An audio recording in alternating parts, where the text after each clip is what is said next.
Voilà, et assalamu alaikum, wonɓe darde Jama TV, assalamu alaikum téléspectateur et téléspectatrice. Wonɓe darde Jama TV, andunoɓe ɗo en fuɗɗoto émission men on 22h et 23h, ɗo en fuɗɗike émission men on 22h 21 minutes, ara en salmini jama fop ona o ma o. Salmine nenira e men ɓen e babira e men ɓen kodira e men e bappira e men. Salminen kay toute la communauté guinéen accali hay e goto. Kala mo andanɗa hoorema en tout cas la no tegi sattede mum yalla ittoro jam moƴƴere. Kala mo andanɗa kadi hoorema ando anno Jama TV émission daroyiɗa on ɗon andi tous les jeudis 22h ko émission daroyiɗa, tous les lundis émission Hotren Fouta ɗum ko 14h 15h, et tous les lundis aussi émission laaɓa e poy si Allah jaaɓi lundi aro no haray ɗon andi laaɓa e poy kayno woodi 22h 23h. donc ara mi salmini on mi weltanike on moƴƴa ko habbi ɗon mi kon, mi weltanike on kadi ko falnoɗo yiide lanka télévision mon kon. Hara en salmina ɓe Medina Rebos Ñaye Cokkel ha memoye Fass e Guel Tapée Fan Hok ha ari ɗon point 1 ka télévision on andare ɗo ko Grand Yoff kadi salminama Ñartali Bentali Grand Dakar, donc ha ɓe Liberté 6 fof no dade télé on, donc ha ɗo ɓe Parcelles Assainies, donc ɓe foppudal kala ko télé on wona e dare ɗon Sandaga partout. Haray mi salmino miɗo weltani on. Haray donc en arti hande kadi ka émission men Daru Yiɗa, émission men on ɗon andi chaque fois Daru Yiɗa ɗon andi fewɗo projet 28 septembre no fewndi Dadis Camara en Cheikh Boro en Biya Vogui en, donc ɓen fof fewɗo no ñawede Toumba Diakité, donc mais fayda e jama on no wolde ñaatiri posa kono min je vous donne conseil s'il vous plaît, comme no jama on fo wolri noon tertoɗen projet 28 septembre jokken projet no gayniren haaju en waɗiren goɗɗum ngo acciten ɗum ɗon ko waali par ce que pièce janano e mum yo Allah dande en noon ukkade e on pièce andi na e goɗɗo mosane ka seesi ko mosata ɗon ara e moƴƴa. donc ɗon mi salminta e kala auditeur jo noddayɗo lan ka Jama TV, juste en affiche numéro téléphone on wawe yadde auditeur ɓen ha e 22h ha e 23h siɗon faala waɗen 30 minutes par ce que ko enen je émission on, donc hay goto haɗata waɗen émission men on par ce que koko duwa.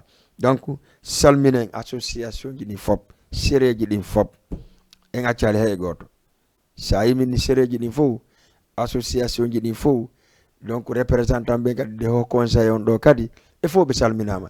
en arta joni e mum kadi e waɗe numéro téléphone 78 116 82 38 78 116 82 38. en yahay ka régime taw haɗe ɗo e daren clip goto arten noon ka télévision men, arten ka plateau men Jama TV animé par DJ Bella Joli. He hande kadi ko hande ɓay hande ko hande acca ka régime clip s'il vous plaît, Jama on dara taw clip on arten noon ka plateau men Jama TV.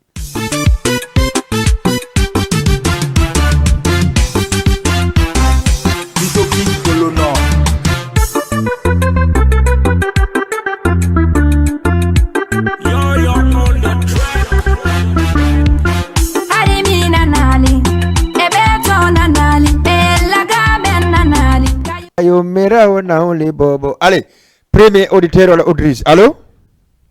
Hello, salam. Wa alaykoum salam wa rahmatullahi. Bella Joli. L'homme fort. Dayjang. Dayjang. Alhamdulillah. Kombo. Ba Alpha Amadou depuis Wakam. Ba Alpha Amadou depuis Wakam. Ba Fala donc son Saifon. Son Saifon. Apeti angon coupé. Jono nani ko mi fala? Non. Ba mami wola nan dum onon faltebe son Saifon ben. Koy. Saifon no protection ji makko din fop. Saifon Imo protège kala morceau mo wadi, kala clip mo wadi. Saifon Oui mi. Imo protège kala morceau clip mo wadi. Sa tori kelan Saifon ko après émission mi okayma Saifon. Ala problème. Merci beaucoup. La fala don numéro karam ko winda jabo se da jobi. Numéro karamo ko winda jabo ben hino lagine. Balagine. Belagine ça fait nebata timma hitande joni. Kala dina walay. No kalagine no welde. Ok, je vous remercie pour l'émission, on a welde. Naam. Ndara mo do depuis Wakam. Konte on ɗamo darde Wakam. Aka téléphone ma kaka télé. Kaka tele. Konte Wakam on da? Wakam to sondo lisa Wakam on donc sondo monument leda. Ah, d'accord. Ok. Merci beaucoup. Nan. Merci. D'accord. Voilà, 78 116 82 Diop Tayre. Wo hari minanali kayo mirawo nawli bobo mai artana kilipon ha auditeur jogo nato. Acha. Mirawo nawli bobo hari minanali ebeto nanali elaga ben nanali kajidira wa nawli entune.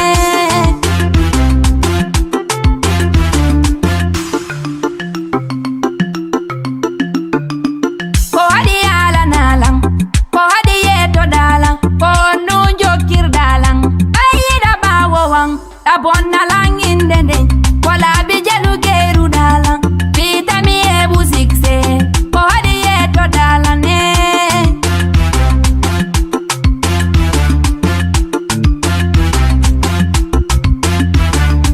wana engore wana e yeru feu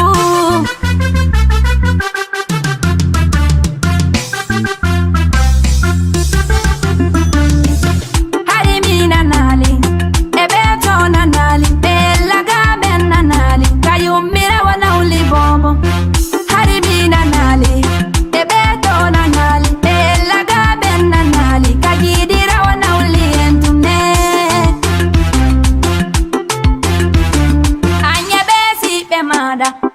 be mada fonto benano wata nyamo juda monya utatala gite mongani nala buda monya watala nge kayumira wana ulibobo sigo sago mabe miheba tano sikse miheba tano jaudi owo uludawa be wa ulitai ko hadi terto dolla min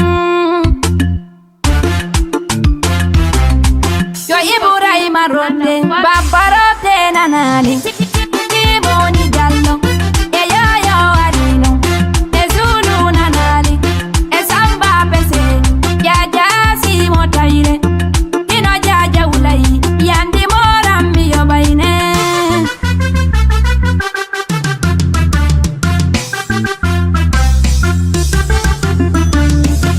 hari mina nali e beto nanali elaga ben nanali kayumira wana ulibobo hari mina nali e beto nanali elaga ben nanali kajidira wana ulientune Ka yummirawo nawle bobo ɗum ɗon ko waɗay par ce que ko addange modi mum kala yummirawo nawle bobo. Acha ko moni ka ligne ɗon. Allo jarama ɗa e jang on jarama no marsude seeɗa yon ɗo e jang non ko min tuwon ɗo wiya jarama ko min tuwon ɗo na men ɗiɗo no wonɗa alhamdulillah awa ko gimol sayfon ngol mi faala gimol sayfon ngol Gimol- kera ko ɗon wiide ko sayfon tuwon ɗo son sayfon keson est ce que a torota haɗi toroɗa sayfon an on kono enteɗa an toro morceau an on min kadi ko fatmata basiri Fatoumata Battuli honto ndame noddude grand yo Fatoumata Battuli grand yo fende mi so merante sayfon nan merci beaucoup Fatoumata ok merci beaucoup 78 pardon 116 82 32 Zemali jarama ɗay janno marsude merci Siradio kandino darde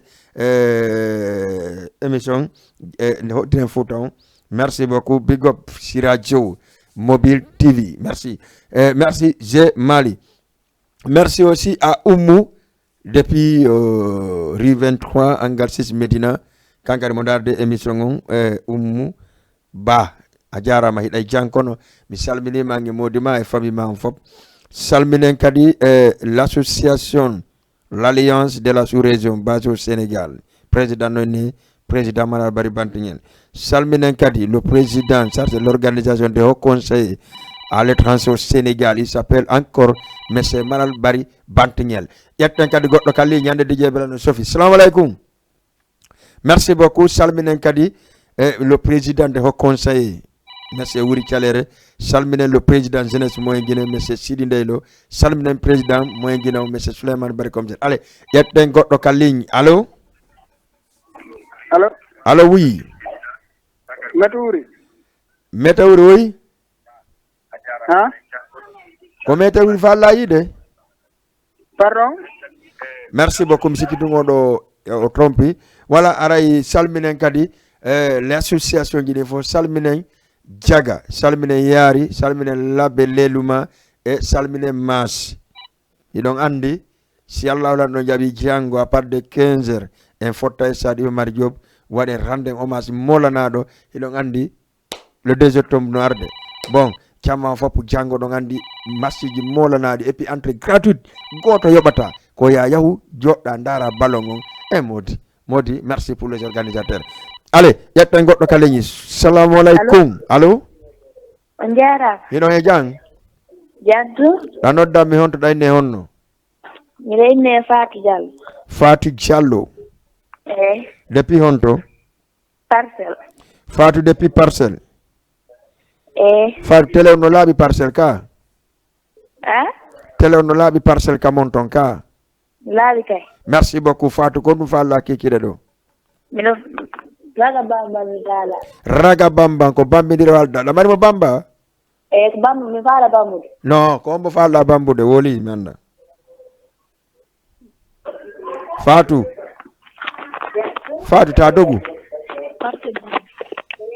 merci beaucoup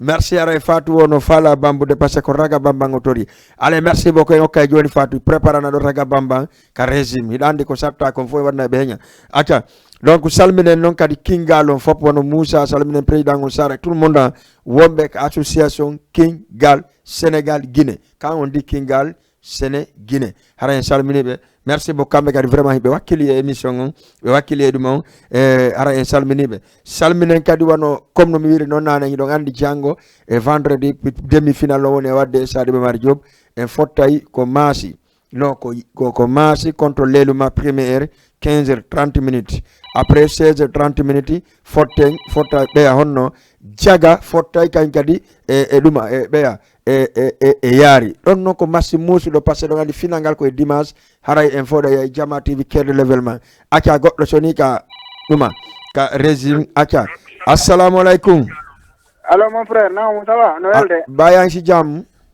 ko fondi on fo idon e jam alhamdulillah kan hombo da nodda mi honto ko lamfande ware ya wondo do e buntu pikin na siva on do lamfande ware ya buntu pikin nala to tay jang araran tori don son goto navigateur la okamo maître mayetu yagadan ka voilà e maître uri gido jama attends ko mayatu hombo kuda mo mayatu kamaya no weldi jan kanka mo sibude ma do moƴƴa wala sima do mi salmini mayatu nani inchallah merci beaucoup il y a pas de problème merci beaucoup payku le warea voilà ara la euro metti wuri kadi gido jama don imo jodi mo hedi mado l'enfant de Réa Salminimo merci beaucoup 78 116 82 38 beaucoup de musique un peu de paroles mais s'il y a téléphone on prend ça c'est de français andi mawbe go wino kambe français fop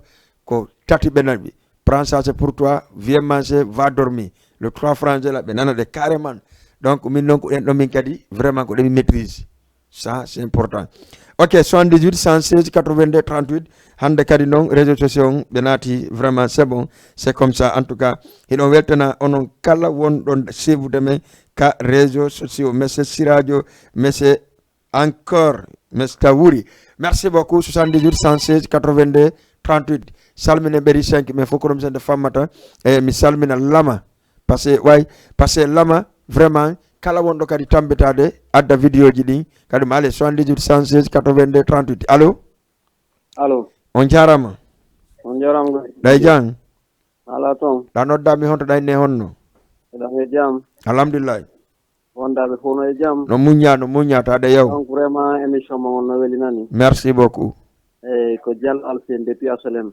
merci monsieur Diallo ok haray toujours dans la vraiment émission mo no weli do eltana vraiment fota on a faire quoi d'accord yaray no wodi seeɗa ɓe anndan noon hoore mum ɓe mi wata okkande ga seeɗa quoi.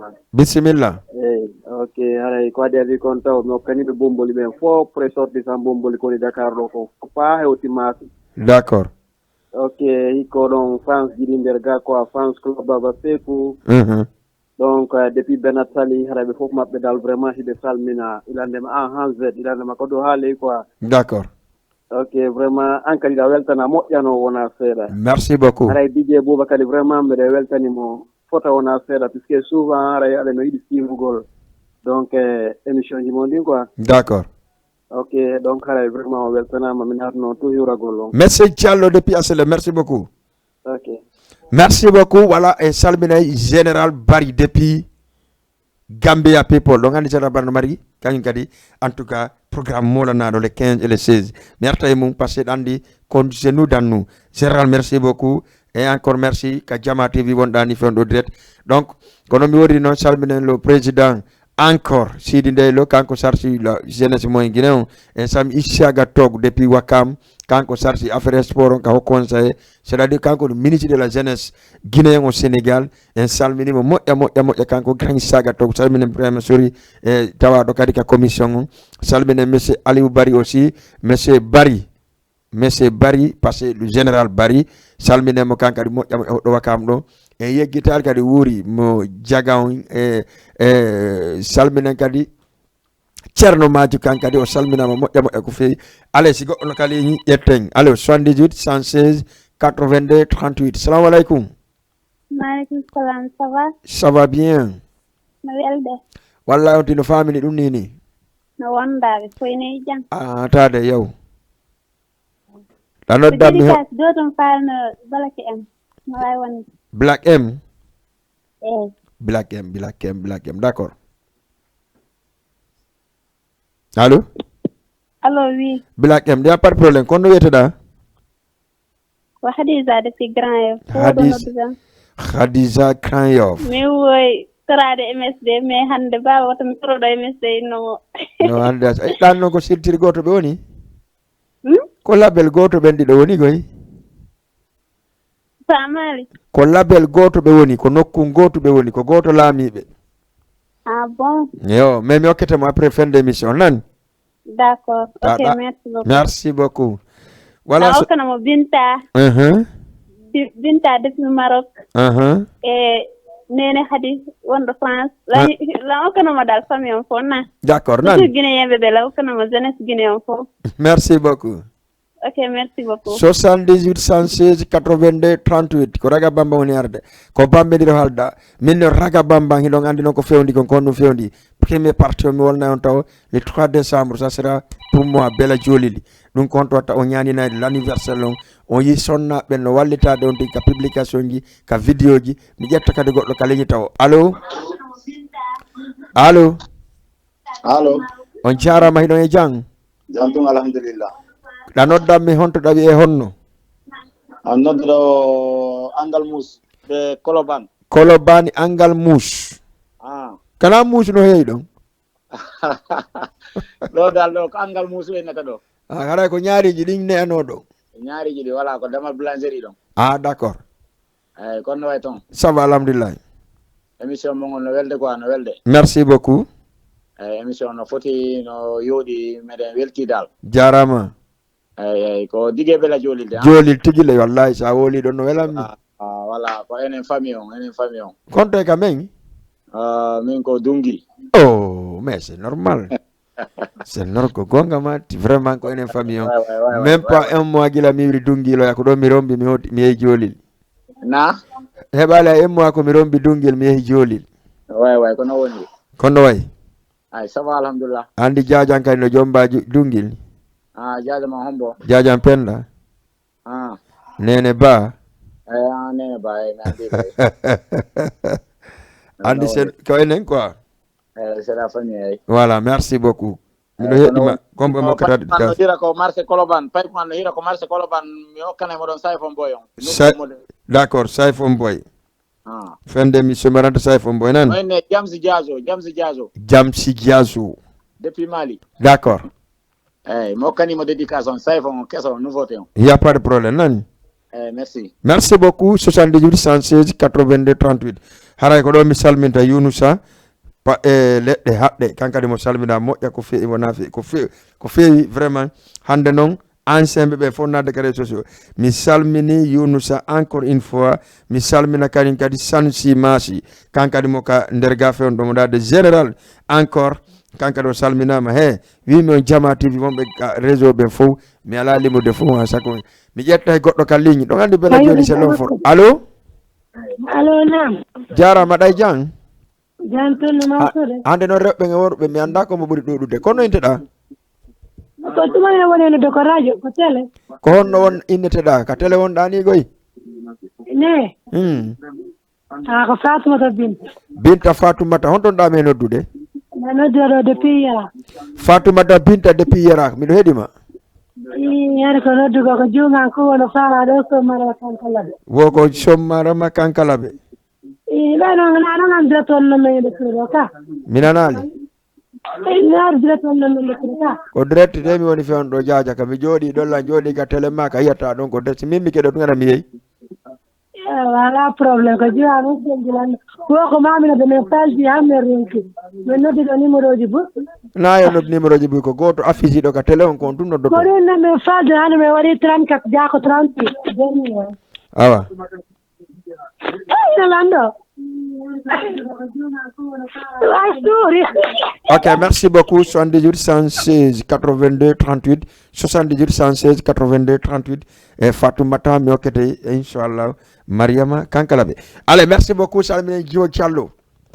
Randi partenaire anko Gio Diallo salmina mamoja salmine Binta Chawne kanko ni la vice-présidente Sergio Diallo salmine kadi secrétaire ben fou salmine le conseil wano Mariama Mbori nene Touron salmine kadi wano Esira ben Kadiatou Pita kambe on secrétaire général mabbe on e Safiatou Malal Bari Bantignal merci beaucoup salmine kadi wano Aïchatou Bari ɓiɗɗo président Safiatou salminen Billy kankadi fewndo mo darde émission mum Yaya no darde émission mum merci aussi Teli no darde émission mum 2 aussi no darde émission mum non min non hande c'est chaud donc 78 116 82 38 donc si min ni wuri caga mi salminima encore Ceerno Madiou et tout ça voilà hari hande noon acca ƴetten goɗɗo ka ligne allo on jarama lan ko radio télé kam wonɗa direct grand ko télé Jama TV nala to alhamdulillah marsude seeɗa no muña alhamdulillah ko ɗumon falno son sayfon falno son sayfon ɗakkama hombo yombo lokkal mo Fat Bintu e Seck Oumar e Baranani d'accord e Diaretou Silla Bente ok merci beaucoup mo kede son sayfo merci hara en salmini jama toujours passé ɓe engagé ka réseaux sociaux juma depuis ɗo bo salmine kadi balde depuis ɗo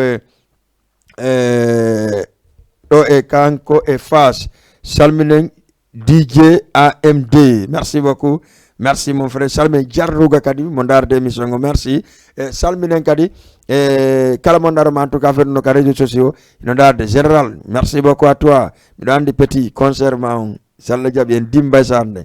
Merci Sanusi Mas pour la cœur. Merci beaucoup. Bravo, merci toi aussi. Donc salminen kadi Guido mama ya e ɓeygu mum o salminama en weltanike mo moƴƴa mi ara joni e mo mi holla on publicité ji ɗin mi yeeton ko honɗum watte le 3 décembre le 22 novembre d'abord et le 3 décembre par ce que ɗon andi c'est nous dans nous ƴetten goɗɗo ka ligne allo mire jam alhamdulillah onon le alhamdulillah no golle ɗen ɗon noddami honto ɗon inne honno Rayhana to depuis Grand Yoff Hussainatu depuis Grand Yoff ɗay jam ɗay jam alhamdulillah kono fewndi to wallahi meɗen muñi way émission ɗo e ɗo weltana min kay miɗo weltani on kono ɓuuri weltanade par ce que kono woni anidela no foti wallahi de merci beaucoup mi salminima moƴƴa nini wallahi nunuɗaɓe anno majjitoro lanɗo laande ɓay hayduɓe yiɗi télé mon on hara eɓe darde mo heɓini 200 000 yaali ɓe soɓe nani message on hara yoɓe arde innaɓe ko ramtula e bindira o innete ano mi inni mi ko honno depuis honde tuma ɓe majji non e majjade ko mi wari humpondirde lan jogi noon numéro maɓɓe ala yaade hay ko réseau sociaux ji mi wari ɓe yiide donc sa hiɗa andi konto ɓe yawno hiɗa andi honto ɓe yaari harla nodda ɓe yaa kono joni ala yaade ko fewn noddaniɗa ɓe yaari ko honto ɓe woni hariɓe parcelle ɗo eyyi hariɗa andi ka ɓe wonno parcelle ɗon lan andi koɓe wonno kono mi yeehi ɗo mi yehitike mi sawali ɓe ala anda kadi kawtal maɓɓe ngal min daari kono mi ronkuɓe ɓe hay kamɓe ɓe ronkoɓe woɓe daw to ñande goo ɓe eggi donc simo ma eggi tun ha anda o wadda hay fof sarayno sattide d' accord kono ɓe innete Ramatoulaye Bimbira haray so ɓe nani message on ɓe wawi men humpudude kamɓe ɓe ƴani numéro ji Ramatoulaye Bimbira eyyi ko miñiraɓe nene donc miñiraɓe nene ma woni on yiyali donc kala yiiɗoɓe yo noddu numéro hombo kamɓe joom iɓe jogui kamɓe numéro ji amen par ce que numéro ji amen ɗi changeali kamɓe ɓe manitiri moƴƴa noon joni noon si jamma o yiiɓe noddama honto an si jamma o yiiɓe noddama an honto fi a humpodira maɓɓe numéro on ko 78 78 512 512 96 96 58 78 516 96 92 58 eyyi merci beaucoup ok haray voilà musidɓe régime ɓe ƴettinima ron donc kala an yiwɗo ɓen jiiɗiraɓe ɗon haray yo noddu o jiwo ɗo haray ko nene goto nene makko merci beaucoup parcelle ɓe wonno mais laati ɓe wari ɓeyto merci Sanusi merci beaucoup ɗa wakkili ka kerji merci voilà 78 116 82 38 Didier Bella jooli nanɗo alors Raga Bamba s'il vous plaît arten noon taw e publicité ji ɗi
wo ko fi fop rendi fata he hiɗon andi no raga bamba mo kala e ɗaɓɓu molanaɗo mo kala e ɗaɓɓu molanagi le 31 décembre aren essa ɗon Iba Mar Diop organisé par Alliance de la sous-région kala faalaɗo bambude raga bamban bagada wonson Bexol Billo Aribo à Dakar bagada wonson Billo Aribo à Dakar et Bexol 224 ƴetten goɗɗo ka ligne allo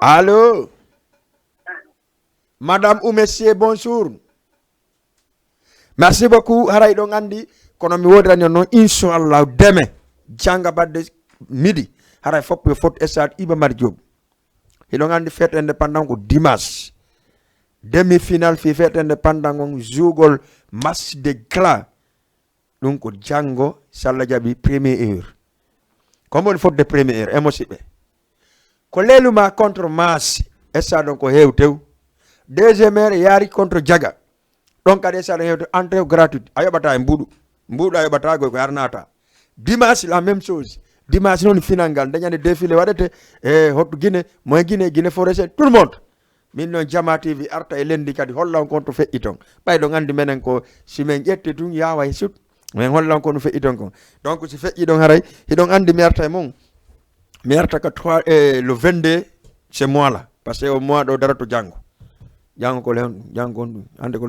janggo le 30 no demet le 30 le premier ça sera samedi donc le 22 novembre non le 22 octobre pardon le 22 octobre novembre no heddi taw tina hawji koy le 22 octobre kono e DJ Bouba anniversaire lagin émission makko lagine kew on famille haray fop no nutta ñaani yande sute non acca yetta goɗɗo kaw ka leñi simera 78 116 82 38 allo oui jaram hiɗa e jang ala to ɗa noddami honto ɗayne honno komin Moussa Yero Bari depuis Ñartale Moussa Yero Bari depuis Ñartale eyi oh Moussa Yero way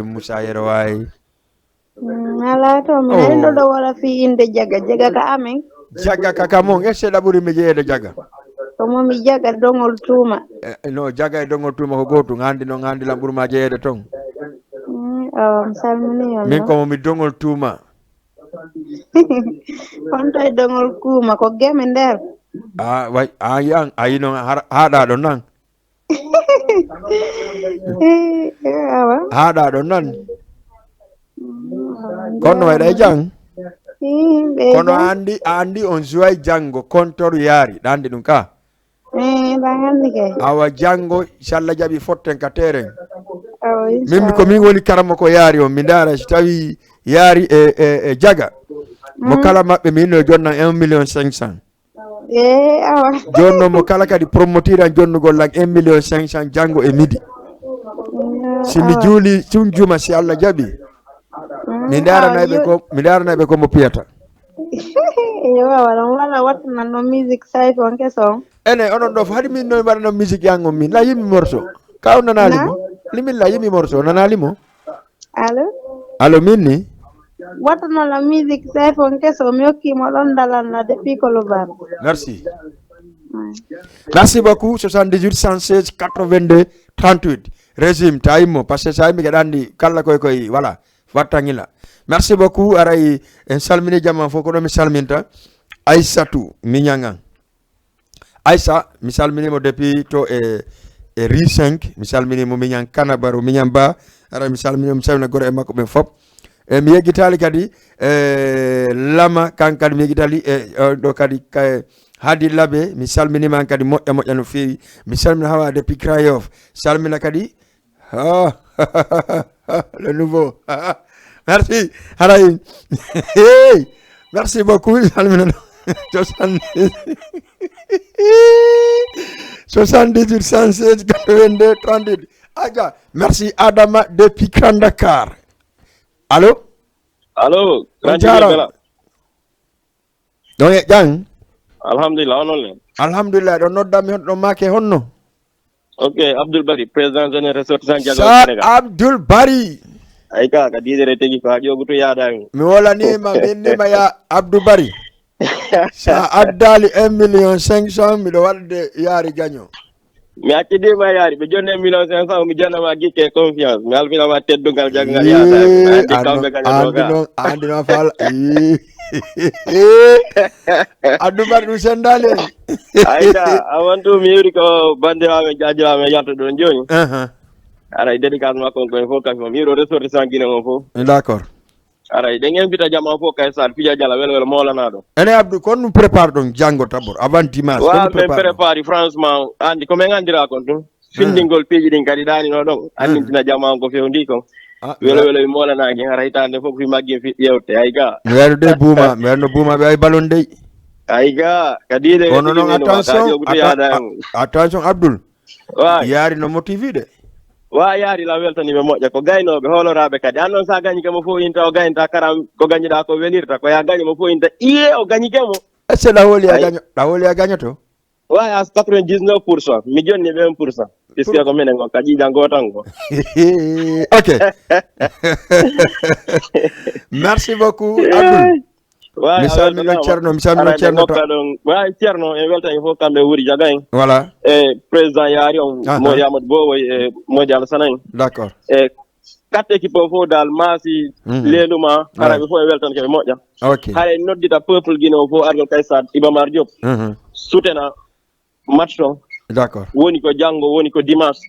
Puisque ɗum ɗo sa waɗiri ga fête l'indépendance yo fête kay sad eno wawa waɗede restaurant ji hôtel ji ƴettama waɗama publiquement ko ye weltano posuɓe ha ɗum heeɓi ɓen enen waɗanama publiquement pour en waɗa accès mum on kadi hara en tori jama fo argol holla pellet ko waɗan ɗen kon hiɗen mérite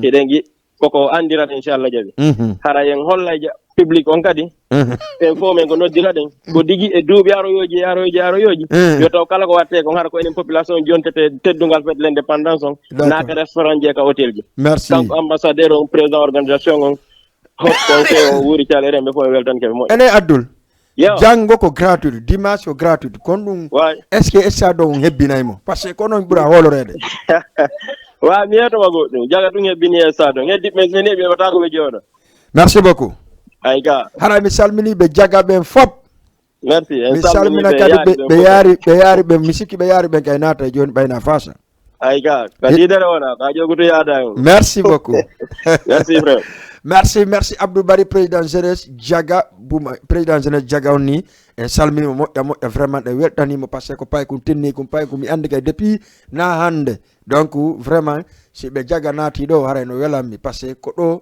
daga ƴiƴan koko wi kon ko famille on no dongol tuma jaga buuma yaari ha timmemo timbi c'est la famille donc haray vraiment miɗo weltanimo moƴƴa kanko naɗɗo ɗon Hasanatou depuis Grand Dakar mi salminima voilà merci beaucoup Hassou mo séri mo de mon cœur merci e ko ɗo salminten kadi mi salmina Basing le marin le soirée ali soirée mo wanɗawro ma ko woni wadde le 3 décembre anniversaire long o salminama kanko Basing depuis Medina Aissatou Bari Grand Dakar kadi salminama kanko kadi mo tawa e maren ɓen Battuli kadi salminama kanka depuis Wakam mo tawa e maren ɓen salminen Balde depuis Fas ko paren ɓe o tawa salminen monsieur kadi Saliou Konté kankadi mo tawa ka paren ɓe he ƴette goɗɗo kaleñi par ce que ko ɗum joƴƴinen ɗo allo DJ Bella nam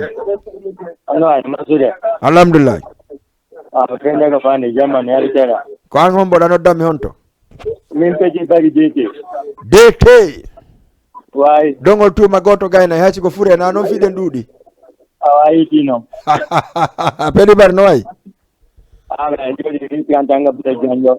ah bon kon ɗum fewndo dongol tuma Petit Bari wolani gokkum ya dongol tuma no kono e jamna ah bon kon ɗum addanɗalan kekkiɗe ɗo aranan mbuɗi igire ko mbala yampana son gotal ko son Mik Paraya parce que dongol non dongol ko Mik Paraya awa yitino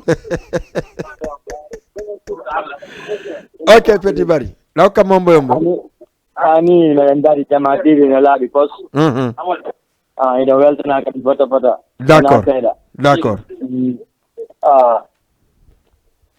Petit Bari Nam. Mi okkete Keina Moutar Praya nani. Awa. Merci beaucoup.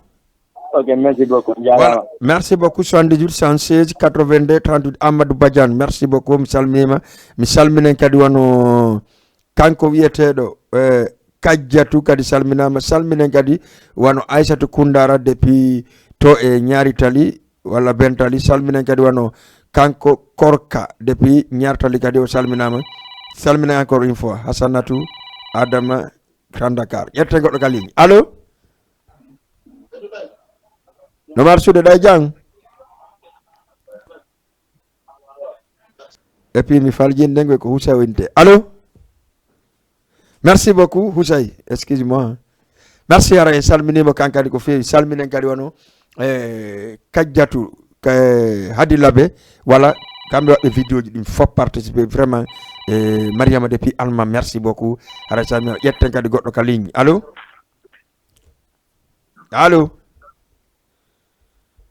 est-ce que Moutar Praya keynanno ɗon régime merci beaucoup ara en salmini ɓenne fof acca aren ka le 24 décembre ɓeti Mamed Fatakou et puis ɗandi oy kon aren ko 24 décembre ɗo gandi nouveau génération organise concert molanaɗo ɗum noon ko honto watta ko stade Iba Mar Diop le 24 décembre ɗum noon ko hombo woni e joude on concert molanaɗo anti-crazy l'homme fort wondude e Mamed Junior Fatako ko ɓeɗi ɗo yota laggine ara tawa ɗo Hesbo Rap tawa ɗo LG 224 tawa ɗo Alkazayon ale accum ƴettata goɗɗo ka ligne allo oui a jarama ɗay jang min memmiɗo e jang ɗayne honno ɗa noddami on to la ñiɗne Mariama Siré Diallo la noddan Grayof Mariama Siré Diallo Grayof Mariama Siré ko morceau mbo faalaɗa Grayof ton la faalaɗo morceau Raga Bambang ɗandino Raga Bambang ara ɗo le 31 ka Salla jaɓi awa Raga Bambang feƴƴinani kono après mi hokkete mo nani la hokka oɗon nena merci mi hokkayimo ɗon nenam min kadi eyo e hombo kadi e miñam men ka merci an kadi merci beaucoup an kadi donc ara 78 116 82 38 Keynan signé Mik Paraya tonton ɗon andi noon Jerra Bari kanko e tonton Mik fewndo ɓe signi ko lella voilà haray en jonnayi DT dongol tuma acca ƴette goɗɗo ka ligne allo Lara a naati nder goy allo oui hiɗa e jang sabano marsude alhamdulillah elan famini ɗum nani ok fewde ɗa noddami honto ɗayne honno ko Paate wiyetema noddama Ngor Almadi merci beaucoup Paate depuis Ngor Almadi no émission labama moƴƴa noon merci beaucoup kono labini émission o par ce que kono woni dardemo ok mi weltori kadi d'accord ara ko Raga Bambang mi faala ɗum kadi ko bambidiro halda kay ala probléme kala bamba guiɗo mum joni ok thank you merci beaucoup monsieur Paté 78 116 82 38 émission heɗani ken 12 minutes ɗon andi ko woni wo ko woni ko hen waɗu vite jama on haɓata kono noon si leerde yoni yayi dey musidɓe voilà gonga tog musidɓe yiɓɓe pulal ngal mi wayri nande woli ñande musidɓe yiɓɓe haray kono mi yewtiri on noon le 24 décembre si Allah jaɓi ko enen e anti-crazy e Mamed Junior Fatako Hesbo Rap no nder e Alkazayo no nder EG 224 no nder woɓɓe kadi e mi invita spécial Amadou Badiane o jonnan liste mo anda ma ko ɓen tawa e concert on min noon no mi yetto hunde wotre jama on fop vraiment lan weltani on hay kanko kadi Ria kay no tawa vraiment e concert on merci G Mali haray mi weltaniki on fop kaɗa mo andanɗa hoorema hande hiɗon ɗo e ɗon jenti mais le 3 décembre aron suute noon émission daroyiɗa o yigo ko émission ɓurete darede ko émission ɓurete noddede donc o wonna e fetanede kadi ƴette goɗɗo ka ligne allo Alo, Njara. Hino e jang? Yantu. No marsude tong? Eda. Ano dami honto? Koloban. Koloban? Eyo. Eyo, la jang? Yantu mene jang. La inne honno? Hassatu. Hassatu depuis Koloban? Eyo. Eyi. Miɗo heɗima Hassatu, ko on gaddanɗa kikiɗe ɗo? Hassatu? Naam. Ko on bokkata dédicace Hassatu? Ko nenan. Eyo, nene men. E hombo kadi? Nenan e jajang. E jaja men, e hombo kadi? Baban. Babe men. Ko ɗum. D'accord. Ko ɗum ka? Merci Hassatu. Ko Mali woni kamen ka? Merci beaucoup. Ara 78 116 82 38. Hande kadi non ko hande. Si tawno hande ko hande. Keynan. Mainka Keynan. Wala signé Mutaru Paraya Keynan yo Keynan mi jabita jajan ɗo no goɗɗo jabita jaja mum dete dongol tuma foppo kanama ɓeɗo ɓe jaga ɓe yaari ɓe maasi ɓen ɓe leluma ɓe fo kama mais spécial pour dongol tuma par ce que minen Mutaru Paraya poɗaru makko ɗum no walanoɓe dongol ɓen dey la ilaha illallah moɗa tonton mik mercredi jama on heewa tew tonton mik mercredi prochain jama on heewa tew tonton mik si jokkodiri 40 mercredi dongol no waɗi ok haaju maɓɓe ala artiste gotina tonton mik praya mi andina on noon mi yaha lagine so Allah jaɓi kam mois de janvier juste pour des concerts à dongol tuma mi ƴettay goɗɗo ka ligne par ce que ko ɗum tawa allo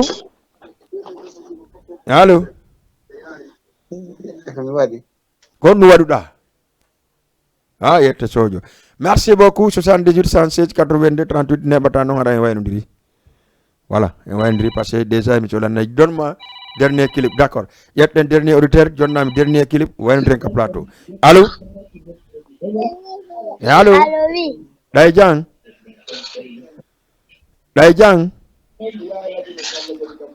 merci beaucoup DJ voilà ka régime ton ko ɗo mi salminta ADKP on fop ɓe kenkom ɓe jooli ɓe bruwal ɓe sila ɓe ndeylo ha ɓe ndeylo afiya ha ɓe dungil tunni jalle fop no salmina vraiment ɓe geɗa ɓorugol hara miɗo weltani afdel on fop mena soutene enen ley fello ngo soutenen marché men ɗen kenkon il faut soutene no par ce que ɗon tous les dimanche hara marché ngo kenkon alle ƴette goɗɗo ka ligne allo merci soutenen on marché ɗon dimanche enen foppare ko marché kenkon il faut que soutenen ɗum ɗon sen soutenal ɗum ɗora e moƴƴa donc par ce que ɗon andi ko enen ko sabu men ɗen marché waɗira terrain on no jouede mais marché ɗen ala hewde il faut que président ɓe immo vraiment fop wona hunde wotre marché ɗen heewa dimanche jeɗe merci beaucoup hara mi salmini jamman fop wona o mawo ceerno mamadou nombaji are fijen yo lele hande ko hirde nombaji are fijen mayi nanga def maa ngi fi naka liggéey bi man jaay Fulakunda e Conakry Lagine Sénégal Guinée fof ko gootu merci beaucoup wonno ɓe darde Jama TV merci émission men on laaɓi lanni ha laaɓi hara en salmini jama fop e noddi janggo fop e stade Iba Mar Diop entrée ko gratuite mais il faut soutenir yaari il faut soutenir jaga il faut soutenir leluma il faut soutenir maasi il faut que jama on ya maximum à part de 15 heures hara fop no habba on famille dimanche la même chose parce que dimanche ça sera le final et si ko yaari e final si ko jaga ye final si ko maasi ye final si ko leluma ye final donc o jama o fitenu merci beaucoup haray l'anniversaire DJ Bella Diolo de rendez-vous le 3 décembre wota jama o yeggitu parce que ko goɗɗum ngo kadi dañaɗo ni wadde min non le 24 décembre kadi haray ko onon e nouveau génération le 31 décembre onon e alliance de la sous-région merci le 22 novembre ko onon e DJ Bouba ɗo e Jama TV ka émission Lagine ke haray mi salmini on fop mi weltani ki on kala yino ɗo no hattina ɗum hala tori yarlu e yafuye en e lendi 14h 15h si Allah no jaɓi e lendi aussi 22h 23h ka émission laaɓa e poy DJ Song et Flowman ici même wona hayno ko sina Jama TV on se dit bye ciao alendi